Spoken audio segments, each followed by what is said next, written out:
The Earth acts as if it were a giant magnet, creating a magnetic field around it. This field is approximately aligned with the polar axis. The magnetic field has two poles, a north and a south, although the geographic poles of the Earth are not exactly coincidental with the poles generated by the magnetic field. Additionally, the two poles of the magnetic field are not directly opposite each other. They are not antipodal.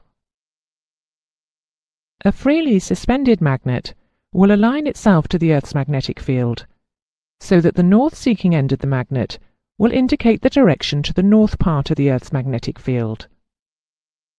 This phenomenon is utilized in an aircraft compass system. The north pole of the Earth's magnetic field is referred to as magnetic north. The actual geographic North Pole is some distance away from the magnetic North Pole. The magnetic North Pole is constantly moving, albeit by small amounts, of around 22 nautical miles per year. In 2005, the magnetic North Pole was close to 83 degrees of latitude, approximately 420 nautical miles from the geographic North Pole. The longitude of the magnetic North Pole was around 114 degrees west in 2005.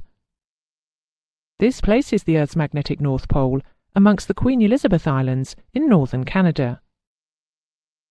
This physical position is important because we need to be able to compensate for the fact that it is not coincidental with the Earth's geographic North Pole, referred to as true north.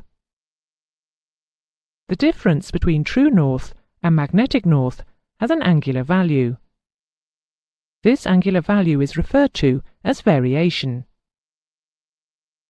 Variation will depend on the relative position of the observer on the Earth's surface, to magnetic north and true north.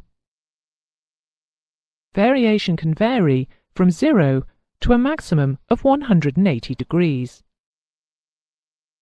Additionally, the sense of variation is important, whether magnetic north is to the east or west of true north.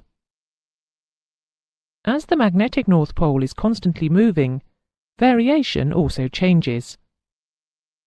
Its numerical value is shown on most aeronautical maps. Lines that join places of equal variation are referred to as isogonals.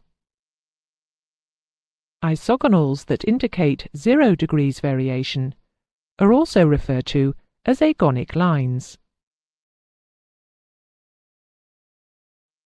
We have seen that variation is dependent on the observer's relative position to the magnetic and true pole. Additionally, variation is either east or west. As aeronautical maps and charts have the latitude and longitude graticules superimposed, it is easy to find true north by following a meridian. We will therefore look at how to convert a true direction into a magnetic direction by the application of variation.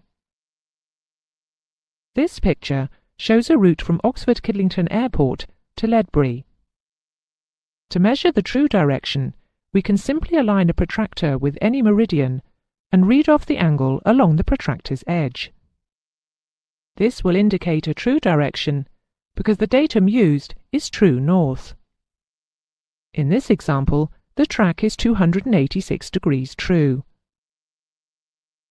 The isogonal nearest to the track we have drawn would indicate that the variation is 3 degrees west. We can see in this diagram that magnetic north lies 3 degrees to the west of true north. If we were now to measure the track with reference to magnetic north, we would have to add another 3 degrees. The magnetic track is therefore 289 degrees magnetic. Conversely, for a variation that is east, the magnetic track would be less than the true track.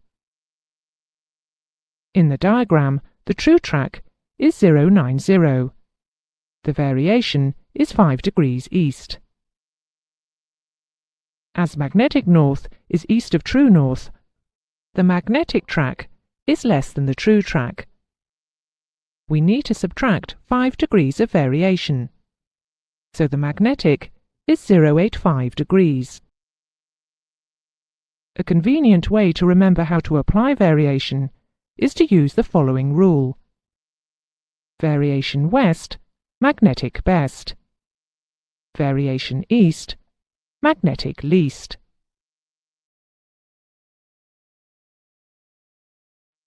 We have seen that we need to apply variation to the true direction to obtain magnetic direction.